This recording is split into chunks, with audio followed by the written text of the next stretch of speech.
말씀의 제목은 일곱 인 중에 하나를 떼시는 데입니다. 요한계시록 6장 1절 2절입니다.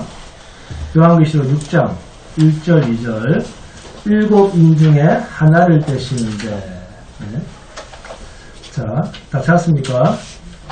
함께 봉독하도록 하겠습니다. 시작. 내가 봄에 어린 양이 일곱 인 중에 하나를 떼시는데 그때 내가 들으니 내 생물 중에 하나가 우레소리같이 말하되 오라 하기로 이에 내가 보니 흰 말이 있는데 그 탄자가 활을 가졌고 연료관을 받고 나아가서 이기고 또 이기려고 하더라.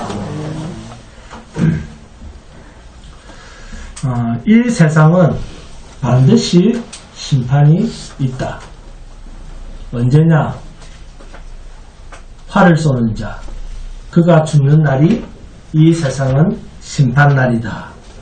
무드셀라라는 이름 속에는 활을 쏘는 자라는 의미가 있습니다. 죽을 수가 없는 자라는 말입니다. 그런데 죽을 수 없는 자, 그가 죽으면 그가 죽는 날이 이 세상은 끝이라는 거예요. 그러니까 전쟁에 나가서 맨 앞에 선 전쟁터에 나간 대장이 죽으면 그 전쟁은 끝이다 그 말입니다. 이것이 무드셀라라는 이름 속에 담겨있는 하나님의 계시입니다. 그래서 무드셀라가 가장 오래 살았고 그가 죽는 날이 이 세상이 심판의 날이다 라고 하는 메시지였습니다. 그래서 이 무드셀라가 하나님의 오래 참으심을 보여주는 계시적 도구가 된 사람이었습니다. 그런데 그렇게 하나님이 오래 참으셨어도 결국 이 땅에서 하나님의 심판에서 살아남은 자는 누구밖에 없었다? 노아와 그 가족들밖에 없었다는 것입니다. 그렇게 오래 참았음에도 불구하고 오늘날도 마찬가지입니다. 마지막 때 그날은 아버지만 아시는데 일어나는 현상에 대해서는 노아의 때와 같이 인자의 임함 곧 이 세상의 끝도 똑같아 하셨습니다. 그러면 노아의 때는 어땠을까요? 홍수의 날, 심판의 날, 노아가 방주에 들어가는 그날까지 사람들은 뭐 했습니까? 안금자 집사님 뭐 했습니까? 그렇죠. 먹고 마시고 장가들고 시집가고 자기 하고 싶은 거 다 했다. 이렇게 주님은 말씀하셨습니다. 그러니까 사람들은 자기에게 임할 심판, 자기에게 임할 죽음, 끝에 대한 준비는 전혀 하지 못하고 살아가는 것이 이 세상 피조물 인간들이라는 것입니다. 여러분, 이 심판의 집행이 종말이 어느 날 갑자기 한꺼번에 몰아닥칠 것이다. 그렇게 생각하시면 안 됩니다. 왜? 이 세상을 심판하실 그분이 2000년 전에 이미 세상 끝이라고 말씀하셨기 때문에 그렇습니다. 마태복음 24장 1절에서 3절입니다. 예수께서 성전에서 나와서 가실 때 제자들이 성전 건물들을 가리켜 보이려고 나아오니 대답하여 이르시되 너희가 이 모든 것을 보지 못하느냐? 내가 진실로 너희에게 이르노니 돌 하나도 돌 위에 남지 않고 다 무너뜨려지리라. 예수께서 감난산 위에 앉으셨을 때 제자들이 조용히 와서 이르되 우리에게 이르소서 어느 때에 이런 일이 있겠사오며. 이런 일이 어떤 일입니까? 성전이 돌 위에 돌 하나 남지 않는 사건이 일어날 때입니다. 또 주의 임하심과 세상 끝에는 무슨 징조가 있사오리까? 세상 끝에 무슨 사건과 일치되어 있습니까? 세상 끝이 성전이 돌 위에 돌 하나 남지 않은 사건과 일치되어 있습니다. 그리고 그것이 주의 일하심과 직결되어 있다는 것입니다. 자, 요한복음 2장 봅니다. 요한복음 2장 18절에서 22절 함께 봉독합니다. 요한복음 2장 18절에서 22절입니다. 요한복음 2장 18절에서 22절. 요한복음 2장 18절에서 22절입니다. 시작. 이에 유대인들이 대답하여 예수께 말하기를 내가 이런 일을 행하니 무슨 표적을 우리에게 보이겠느냐. 예수께서 대답하여 이르시되 너희가 이 성전을 몰라 내가 사흘 동안에 일으키리라. 유대인들이 이르되 이 성전은 46년 동안에 지었거늘 내가 3일 동안에 일으키겠느냐 하더라. 그러나 예수는 성전된 자기 육체를 가리켜 말씀하신 것이라. 죽은 자 가운데서 살아나신 후에야 제 아들이 이 말씀하신 것을 기억하고 성경과 예수께서 하신 말씀을 믿었더라. 성경이 돌 위에 돌 하나 남지 않는 일이 무슨 사건이라고요? 예수님이 십자가에서 죽으실 사건임을 주님이 부활하신 후에 주님이 하신 말씀이 무슨 의미로 이 말씀을 하시는지를 그때야 알고 제자들이 믿었다는 거예요. 그러면 세상 끝은 이미 성취가 된 것이다, 아니다. 세상 끝은 이미 성취되었다는 것입니다. 이 세상을 지으신 창조주가 이 세상으로부터 죽임을 당했다. 그러면 이 세상은 끝났다 그 말입니다. 부활하셨다는 거예요. 이 부활하신 사건을 바울은 사망 권세를 깨뜨리고 라고 했습니다. 죽음의 사자의 권세를 깨뜨려버린 거예요. 그러면 심판이 끝난 겁니까? 아직도 아닌 겁니까? 끝난 사건입니다.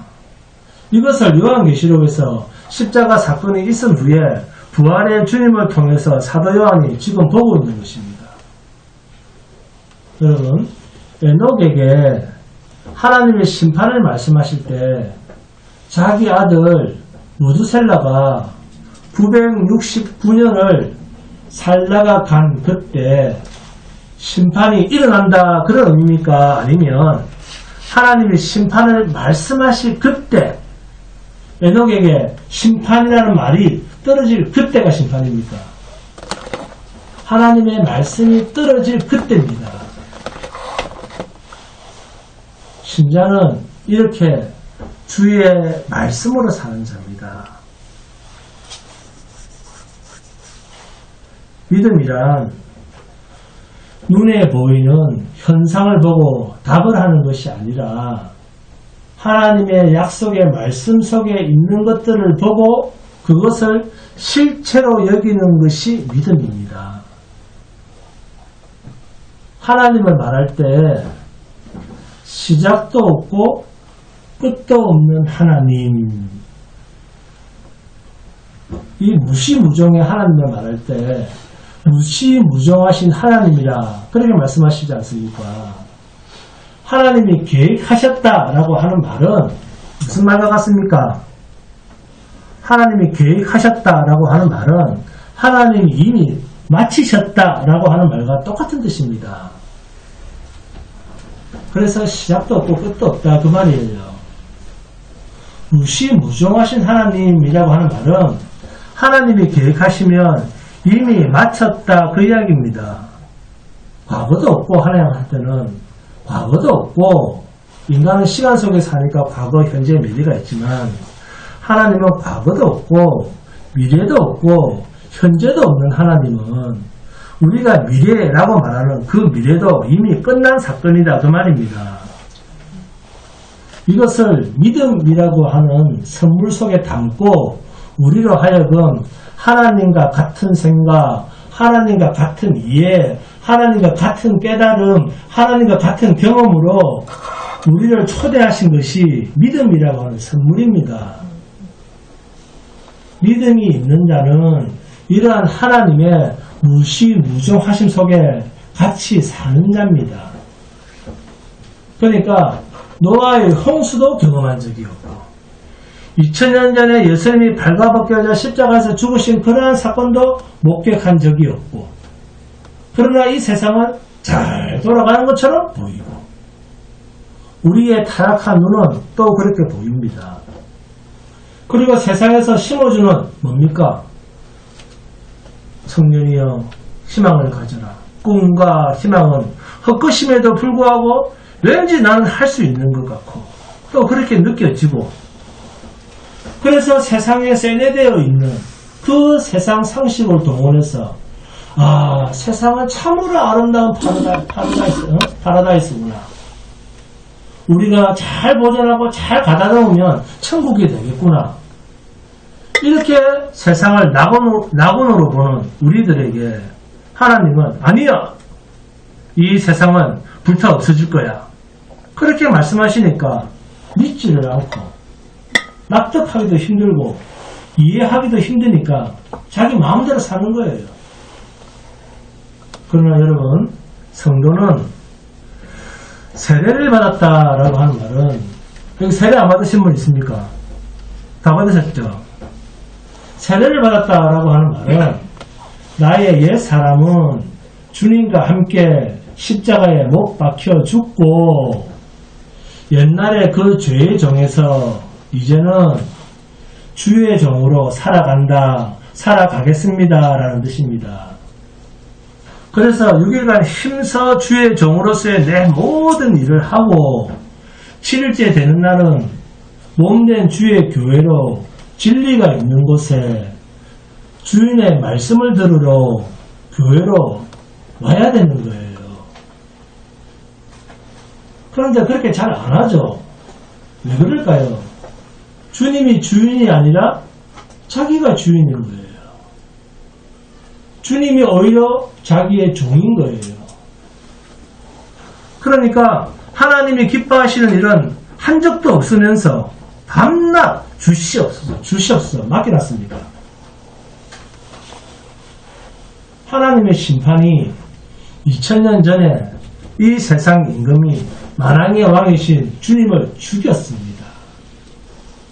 그래서 마귀는 자기들이 승리한 줄 알았습니다. 그런데 주님은 사망 권세를 깨트려버리고 부활 살아나셨습니다. 이제 끝났습니다. 아멘? 아멘. 항상 우리는 심판하면 부정적인 쪽으로만 생각을 합니다. 주로 어떤 쪽으로 생각을 하느냐 하면 주님이 자신을 죽인 세상 임금 마귀를 완전히 결박시켜야지, 그리고 완전히 결박시켜야 지옥불에 집어넣어야 끝난 거지. 우리는 이렇게 자주 생각을 하는데, 그러나 이것은 인간이 가지고 있는 어리석은 승리의 기준이요 욕심입니다. 인간처럼 지옥불에 집어넣어야지 끝난 거지 라고 생각하는 것은 인간의 무슨 생각입니까? 복수심입니다. 그렇게 생각하는 것은 자기가 죽인 자가 3일 만에 부활했다. 자, 이것을 마귀 입장에서 생각을 해보세요. 마귀 입장에서는 그게 바로 심판이요 끝입니다. 내가 죽이면 끝인 줄 알았는데 끝이 아니고 그분은 영원히 사시는 분이에요. 영원히 사시는 분인 거예요. 그래서 나를 죽인 자를 당장 처단하지 않아도 살인자, 죽인 자의 입장에서는 그 자체가 최고의 두려움입니다. 그리고 승패는 이미 결정이 났습니다. 이걸 여러분이 아셔야 됩니다. 이 사실을 이미 2000년 전에 십자가로 우리에게 보여주신 거예요. 구원의 게임은 이제 끝났다 그 말입니다. 그래서 누가복음 12장 4절에서 내가 내 친구 너에게 말하노니 몸을 죽이고 그 후에는 능히 더 못하는 자들을 두려워하지 말라. 우리가 이것을 믿음 안에서 경험하고 사는 자입니다. 그래서 신자는 세상을 두려워할 수 없는 정체성을 가진 자입니다. 신자는 세상을 두려워하지 않아요. 이 말을 바꿔 말하면 그리스도 예수 안에 있는 자다 그 말입니다. 그리스도 예수 안에 있다는 말은 사망 권세를 가진 자, 세상을 이미 이긴 자 안에 내가 있다 그 말입니다. 이런 확신을 가지고 있어야 합니다. 이 세상을 이긴 자, 그 속에 내가 있는데 내가 이 세상을 두려워할 게 뭐가 있습니까? 당당하게 사시기 바랍니다. 그럼에도 불구하고 세상을 두려워하고 근심하고 떨고 울고 말씀에는 관심이 없고 이 핑계 저 핑계로 자기 마음대로 사는 자가 어떻게 믿음이 있는 사람이고 주의 종이고 그리스도 예수 안에 있는 자냐 그 말입니다. 본문 2절입니다. 이에 내가 보니 흰 말이 있는데 그 탄 자가 활을 가졌고 면류관을 받고 나아가서 이기고 또 이기려고 하더라. 첫 번째 인을 떼시는 사건, 면류관을 받은 자입니다. 면류관은 누구한테 주는 겁니까? 이긴 자에게 주는 겁니다. 그 이긴 자가 나가서 이기고 또 이기려고 하더라. 이분 주님에게는 패배란 없습니다. 그렇다면 여러분, 신자와 불신자의 차이가 뭘까요?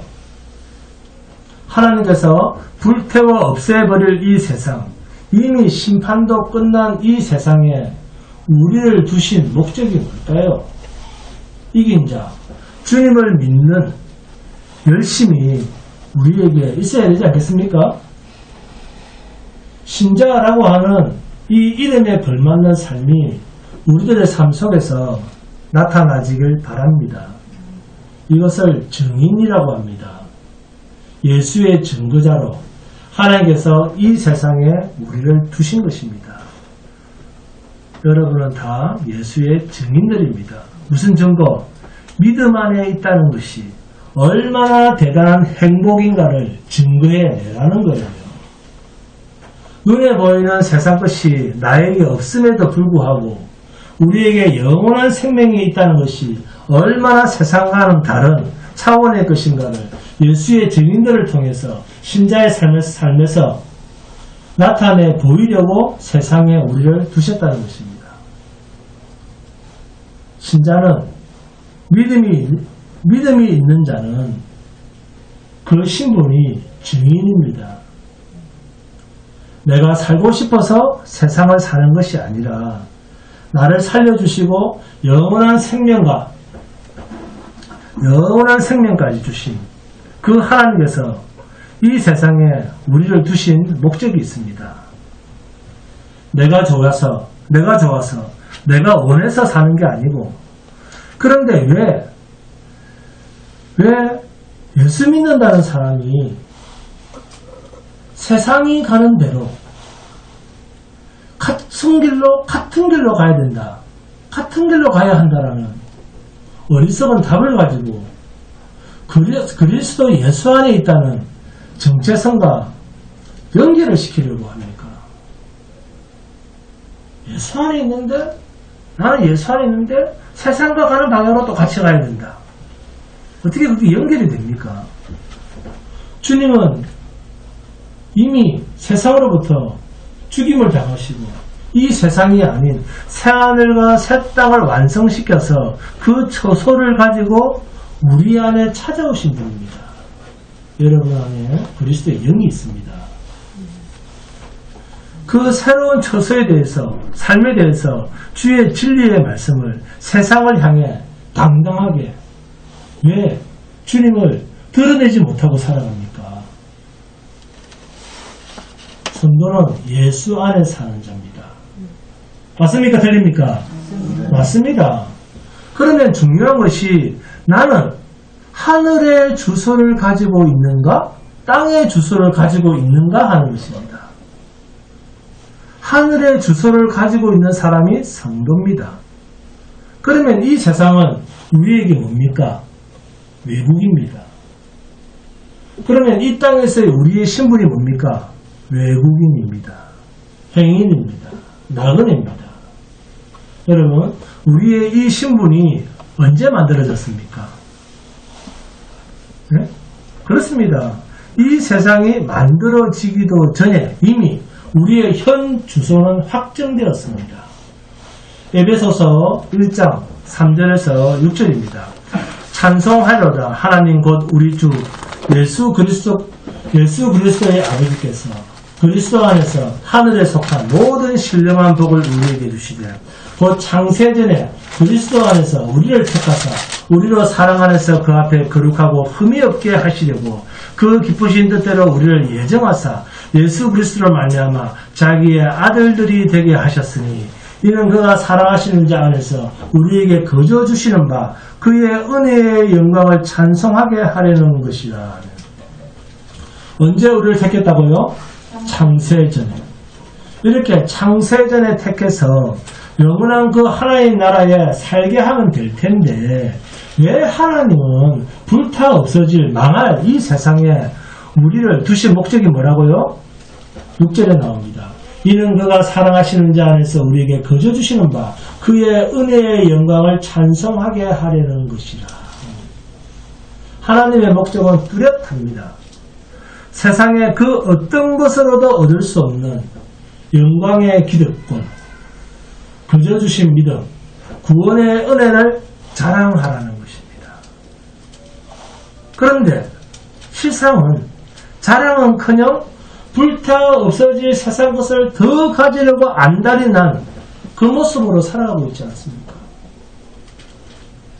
썩어질 세상의 법은 못 지키면 욕되는 줄 알고 세상 법은 지키려고 애쓰고 살면서 하나님 앞에서 영광의 은혜를 입은 것에 대해서는 눈 하나 깜빡거리지 않습니다. 일요일이 되고 주일이 돼도 감정에 미동도 하지 않습니다. 예수 믿는다는 사람이 물어보면 예수 믿는다고 그래요. 교회 오지도 않는데 예수 믿는다면서요. 예수 믿는다는 말은 주의 종이라는 말인데 진리를 만났음에도 주일 성수도 하지도 않는 사람이 예수 믿는 사람입니까? 하나님 앞에서 부끄럽지도 않습니까? 하늘의 법에 목숨을 내놓고 순종하며 살아갈 수밖에 없는 신분이 땅 위에서 사는 나그네 신분, 성도입니다. 이러한 자는 세상에서 살아도 눈에 보이는 세상 것과 세상의 욕심들을 죽이고 그 욕심이 추구하는 육신이 이미 하나님 앞에서 죽임 당한 줄 알아서 육을 추구하지 않는 삶으로 하루하루를 살아가는 존재입니다. 이게 신자입니다. 이런 신자의 인생이 어렵겠습니까? 쉽겠습니까? 어렵습니다. 계시록 10장 8절에서 10절입니다.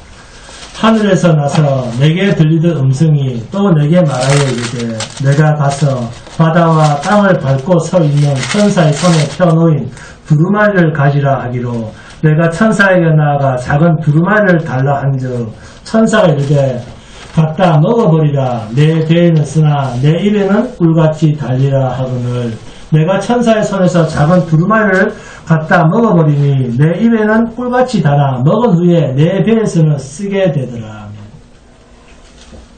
천사로부터 받은 두루마리를 먹어버렸는데 먹을 때 입에서 너무 단 거예요. 그런데 뱃속에 들어가니까 너무 쓴 거예요. 무슨 뜻일까요? 하나님의 말씀을 먹고 난 후에 그 말씀대로 살아가는 것이 고난의 십자가의 삶이다. 그 말입니다. 주님이 가신 그 길로 나도 따라가야 하는 삶이기 때문에 달달한 인생이 아닌 쓴 인생이 되는 거예요. 성도는 진리의 길을 따라가는 자입니다. 하나님은 우리를 말씀 속에서 만나주십니다.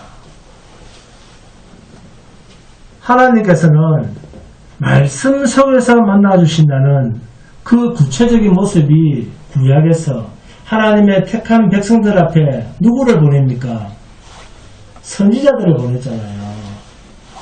선지자는 하나님의 말씀을 맡은 자입니다. 성경을 잘 보세요. 하나님의 말씀을 맡겨서 보낼 때 그 선지자의 삶이 얼마나 고단한 인생이었습니까? 자, 한번 따라합니다. 나는 선지자다. 여러분이 선지자입니다. 구약으로 말하면. 그 대표적인 예가 누굽니까? 호세아 선지자입니다. 호세아 선지자의 아내의 이름이 뭡니까? 고멜입니다. 그렇습니다. 그런데 선지자 아내의 신분이 뭡니까? 창녀입니다. 그런데도 하나님은 집 나가는 그녀를 어떻게 하라? 데려와라. 데려왔더니 또 나갑니다. 또 데려와라. 그 거룩한 선지자 호세아에게 일부 종사하는 아내가 아닌 그야말로 막대먹은 몸을 파는 창녀인 고멜을 붙여서 남편인 하나님 앞에서 지금 이스라엘의 정체성이 어떠한가를 호세아 선지자의 삶에 그대로 투영시켜서 하나님은 말씀하고 싶으신 거예요. 그런데 이게 오늘 우리의 모습이라는 겁니다.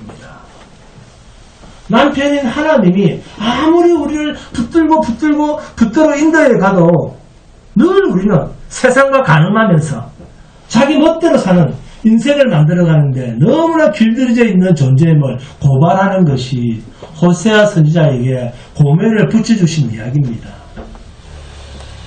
그래서 선지자의 삶이란 참으로 고단한 삶입니다. 이게 성도의 삶이에요. 하나님의 택한 백성들의 죄 때문에 하나님의 말씀을 삶에 다 녹여서 투영시켜서 살아가는 입장에 있는 자가 선지자요 성도입니다. 그럼에도 우리는 입으로는 예수를 믿는다 하는데 그러나 정작 우리의 삶에서는 진리의 길, 십자가의 길을 회피하려고만 한다면 어떻게 그 사람을 믿음이 있는 자라고 말할 수 있겠습니까? 이게 어제 오늘의 이야기가 아닙니다. 이스라엘이 하나님의 은혜로 존재하는 백성임에도 불구하고 그들은 변방의 이방 나라들이 자신들이 볼 때 사람들로부터 인정받을 수 있는 힘 있는 그 모습을 보면서 너무 부러워하는 거예요, 세상을. 이스라엘은 하나님이 우리와 함께 하심으로 눈에 보이지 않는 전지전능하신 하나님 안에 있는 존재에도 불구하고 저 세상 바깥에 있는 사람이 더 부러운 거예요. 오히려 하나님이 내 안에 있다는 그 자체가 불편한 거예요. 왜 하나님이 내 속에 있다는 것을 이렇게 불편해할까요? 왜 그럴까요? 그게 내가 살아서 그렇습니다. 내가 전지해야 되겠고 내가 전능해야 되겠다는 거예요. 내가 전지전능해야 되겠다. 내가 힘이 있어야 되겠다는 거예요.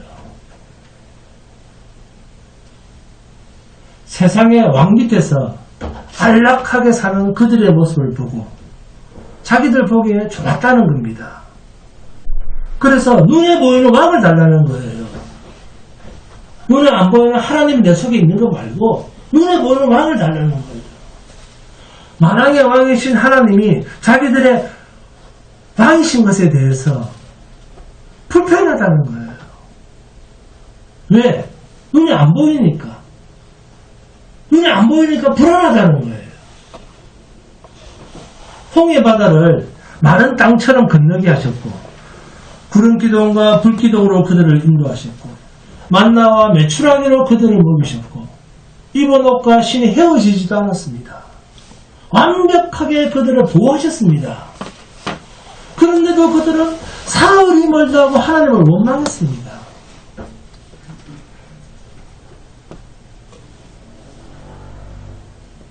그래서 그들을 하나님은 다 죽여버렸습니다. 교회 안 오는 핑계들 다 핑계입니다. 저는 확신합니다. 진리의 교회를 만났음에도 불구하고 오지 않는 자들은 다 핑계입니다. 광야에 있는 1세대 이스라엘과 똑같은 사람들이에요. 죄덩어리다 그 말입니다.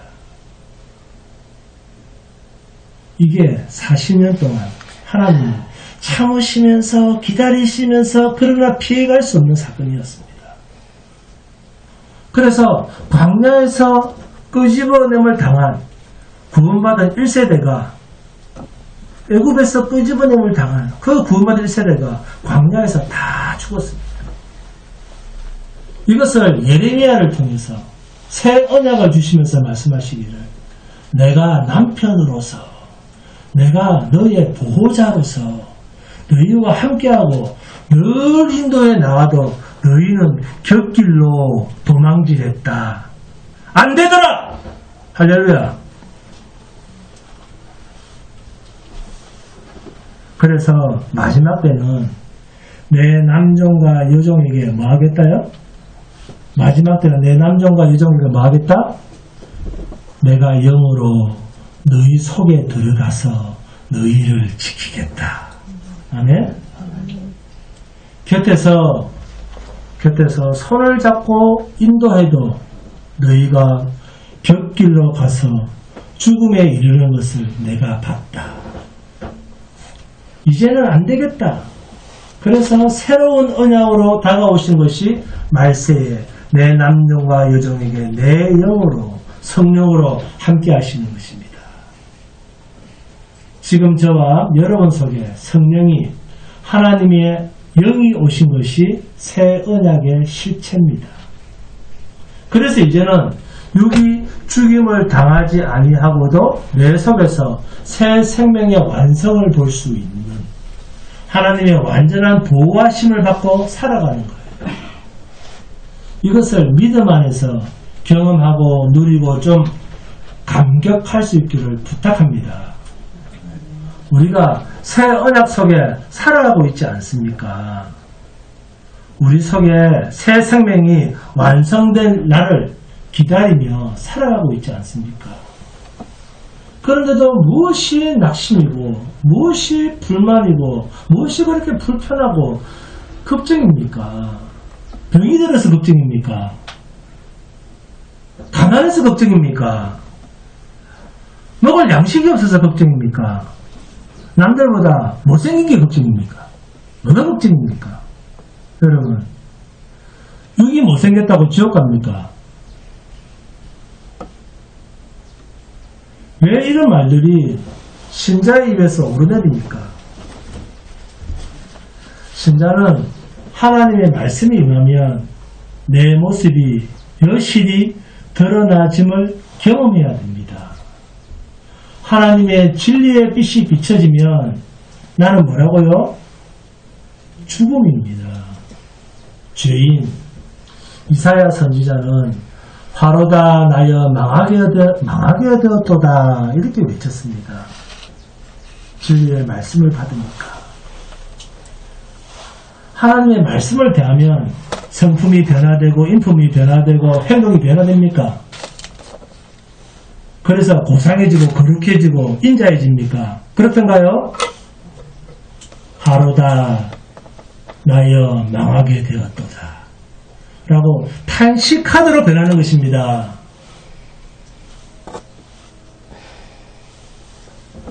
자신의 정체성을 직시하게 됩니다. 예수를 만나면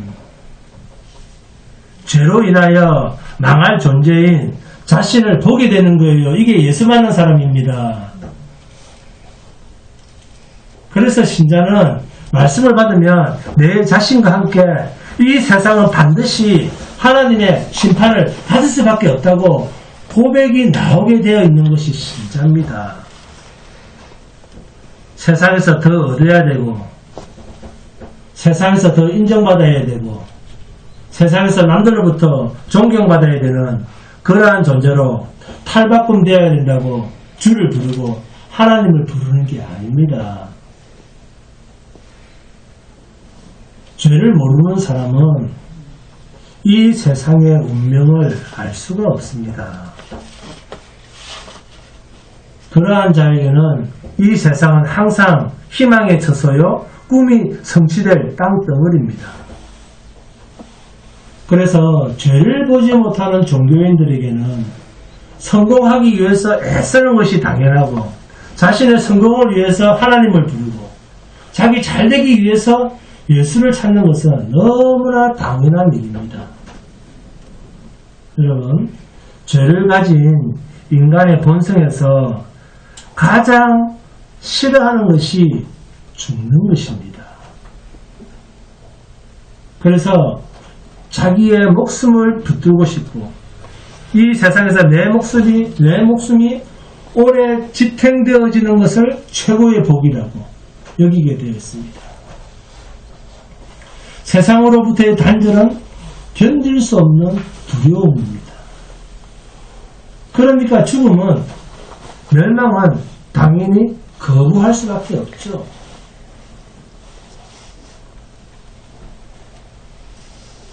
그런데 그것이 죄로 인해서 오는 필이라고 하는 것을 모르고 있다는 거예요. 필 하니까 영어니까 무슨 말인지 못 알아듣겠습니까? 느낌입니다. 왜요?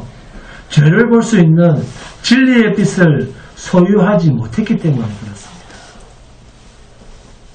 열심을 내서 하나님을 아시기 바랍니다. 본문 1절입니다. 내가 보면 어린 양이 7인 중에 하나를 되시는데 그때 내가 들으니 내 생물 중에 하나가 우레소리같이 말하되 오라 하기로. 3절에서 내가 들으니 둘째 생물, 5절에서 내가 들으니 셋째 생물, 7절에서 내가 넷째 생물의 음성을 들으니 네 생물이 보좌 앞에 있었는데 그들이 인을 뗄 때마다 동원되고 있습니다. 첫 번째 인을 떼실 때 흰말이 등장하고 흰말 탄자의 모습이 있습니다. 그리스도가 면류관을 가진 자요 이긴 자는 그리스도입니다. 그리고 본문 2절에 이기고 또 이기려고 하더라 라는 말은 상대적인 말인데 이 세상 임금에 대한 이야기입니다.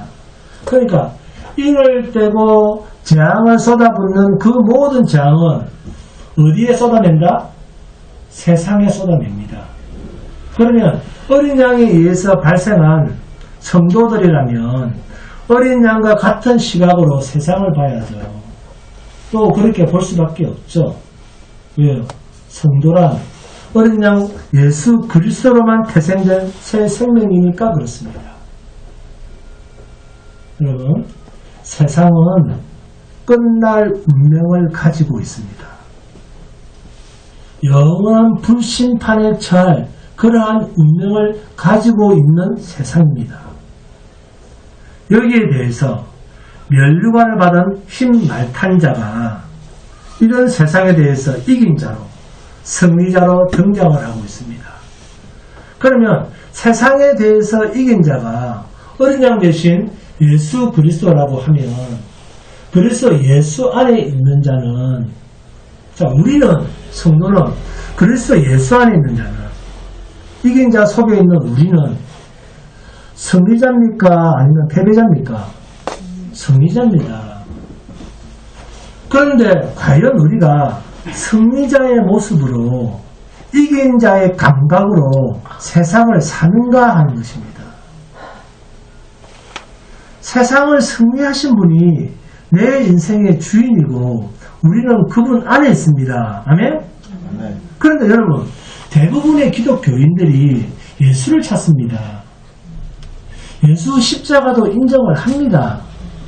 그런데 이긴 자 안에서 이김을 누리는 것이 아니라 이긴 자의 그 능력을 통해서 내가 이기기를 원하는 그러한 소원을 가지고 이긴 자의 이름을 부르고 하나님을 찾는다는 것입니다. 우리가 예수 그리스도 안에 있으면 우리가 어떤 모습으로 있든 우리가 예수 안에만 있으면 내가 어떤 모습으로 있든 그 이긴 자이신 예수 그리스도로 말미암아 우리는 이미 승리자이신 분입니다. 그런데 현실 기독교인들은 그러한 이긴 자를 누리고 살지를 못합니다. 오히려 그 이긴 자의 능력을 힘입어서 내가 이긴 자로,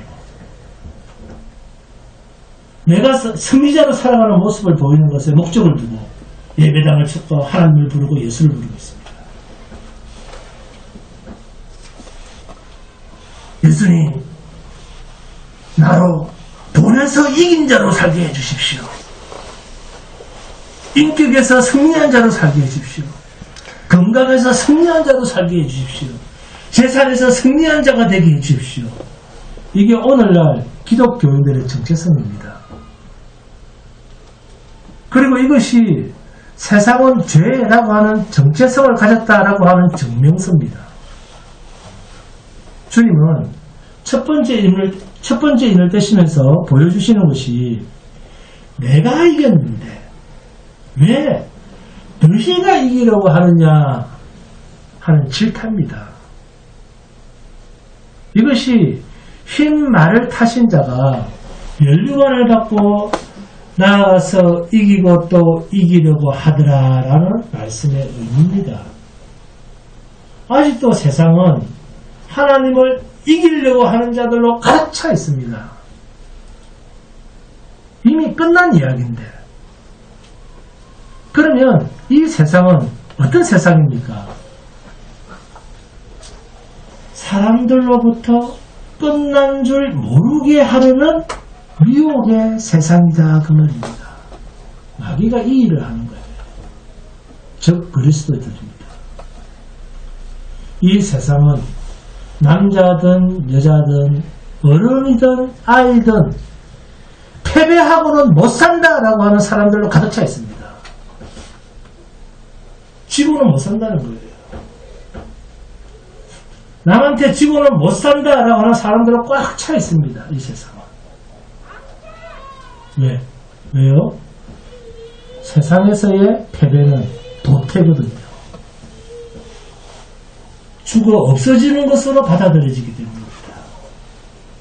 그래서 세상에서 버티고 끝까지 살아남기 위해서, 경쟁에서 이기기 위해서 자신의 모든 노력과 수고와 시간을 투자합니다. 왜? 이기지 못하면 패배자가 됩니다. 예수가 아니라 내가 승리하지 않으면 승리자라고 하는 감각이 그럴 수 없습니다. 예수 믿는다라고는 하는데 예수 믿습니다 라고는 하는데 내 모습 이대로 주님 받으시옵소서. 왜 이런 고백을 하지 못할까요? 왜 내 모습 이대로 교회에 오지 않을까요?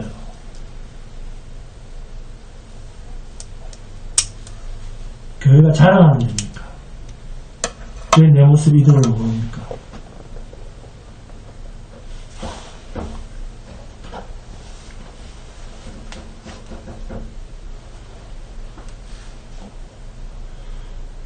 우리의 모든 것을 아시는 주께서 여기까지 중앙교회까지 에베네셀로 인도하셨는데 그런 하나님께서 능력이 모자라서 나를 이 모양으로 둔 겁니까? 하나님이 눈이 어두워서 나를 제대로 못 봐서 이 모습으로 둔 겁니까? 내가 승리하지 않으면 이긴 자가 아니고 내가 승리해야지 세상을 이긴 자가 되는 겁니까? 그러면 안 죽습니까? 내가 세상에서 아무리 돈이 많고 내가 세상에서 타의 추종을 불허하는 자라고 해도 결국은 세상과 함께 망할 존재가 된다는 것을 진리의 빛 안에서 볼 수 있는 자가 신자입니다.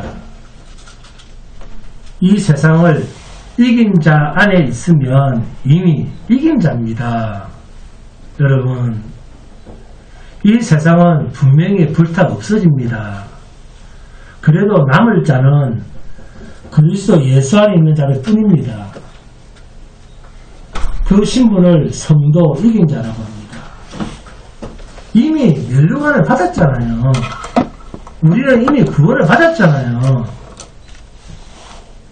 이미 우리 인생의 머리가 되신 주님이 멸류관을 쓰셨는데, 이기셨는데, 이미 그분 안에서 승리는 우리 것인데, 불타 없어질 눈에 보이는 잠깐 동안 있을 세상에서 어떻게 잠시 살면서 또 승리해야 될 것처럼 불타 없어질 것 가운데서 남들보다 더 나아야 되고, 또 그걸 위해서 예수 이름을 부르고 하나님의 이름을 부른다면서 교회로 나온다면, 그러면서 경쟁에 대해 어리석은 그런 허송세월에 나의 인생을 언제까지 그렇게 허비할 것인가 그 말입니다. 첫 번째 일을 떼면서 주께서 말씀하시고 싶으신 것은 내가 이겼다라는 것입니다. 내가 멸류관을 받았다라는 것입니다. 그러므로 그리스도 예수 안에 있는 너희는 나와 함께 승리를 누리고 세상을 향해서는 어떤 것이 주 안에서 진정한 승리인가를 보여주라는 것입니다. 예수를 보여주는 것. 주는 것이 받는 것보다 복이 있다 하심을 기억하여야 할지니라. 네? 이것이 저와 여러분을 믿는 예수요, 영원한 승리를 가지신 주 안에서 사는 자의 모습입니다. 이 세상의 불심판을 피할 유일한 피난처는 멸류관을 쓰시고 세상을 이기신 어린 양의 피, 이것 외에는 피할 길이 없습니다. 그래서 누가 진정한 승리자인가는 세상이 불로 심판받을 때 확실히 드러나게 되어 있습니다. 이것을 신자는 미리 진리의 빛 가운데서 훤히 보고 나그네 인생을 살아가는 거예요. 그래서 신자는 진리와 함께 그리스도와 함께입니다. 예수님이 첫 번째 인을 떼심으로 드러난 이 세상의 실체는 이기신 예수님을 의지하지 않는다는 것입니다. 이 세상은 전부 자기 잘난 맛으로 자기가 세상에서 승리하는 맛에 재미에 길들여져 있다는 것입니다. 그러나 믿음, 곧 믿음 안에 있는 신자는 이기신 예수님을 의지하는 자들입니다. 이기신 예수님 안에서 살기 때문에 나는 세상에서 실패자의 모습으로 존재하며 살아도 상관이 없고, 약자의 모습으로 살아도 상관이 없고, 남들 밑에서 끼임을 당하며 살아도 상관이 없습니다. 왜요? 어차피 세상은 하나님의 불심판 앞에 서게 될 거니까. 그래서 심판을 면할 수 있는 유일한 통로는 어린 양 예수밖에 없다는 것을 알기 때문에 그리스도 예수 안에서 이긴 자의 품속에서 존재하기를 원하는 것입니다. 이러한 신자가 그리스도 예수 안에서 이미 주님이 이기신 그 승리를 누리고 사는 자입니다.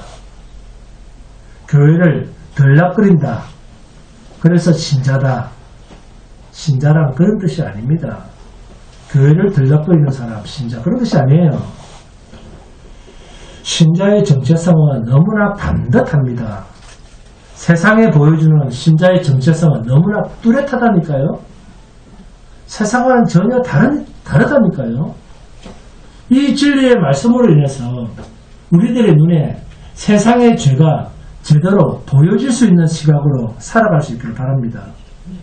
신자는 세상은 반드시 이 죄 때문에 하나님 앞에서 심판을 당한다라고 하는 것을 굳게 믿으시기 바랍니다.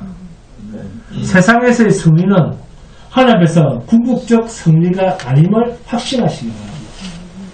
그래서 진정한 승리는 오직 이기신 예수님 안에만 있다는 것을 알고 그리스도 곧 이기신 예수님 안에서 내가 이긴 자의 신분으로 세상을 살아가는 것이 참 행복임을 감사하시기 바랍니다.